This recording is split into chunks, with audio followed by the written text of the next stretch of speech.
आज इथे press conference ठेवण्यात आली आहे, काय कारण आहे? अलीकडे मुंब्रा पोलीस स्टेशनच्या हद्दीत मोबाईल गहाळ होण्याच्या प्रमाणात मोठ्या प्रमाणात वाढ झाली होती। सदरबाबत माननीय वरिष्ठांनी वेळोवेळी सूचना दिलेल्या होत्या।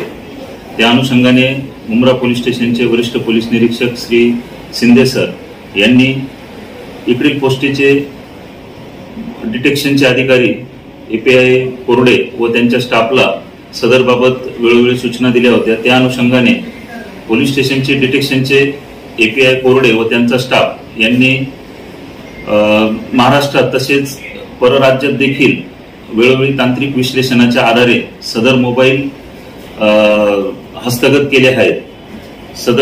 साधारण 32 मोबाईल हस्तगत केले असून त्यांचा बाजारातील किंमत बघता ती साधारण 5 ते 6 लाखाच्या आसपास अशी आहे। सदर मोबाईल तांत्रिक विश्लेषणाच्या आधारे हस्तगत करून ते सर्व त्यांचे जे गाळ झालेले जे तक्रारदार होते त्यांना आम्ही ते हस्तांतर करीत आहोत।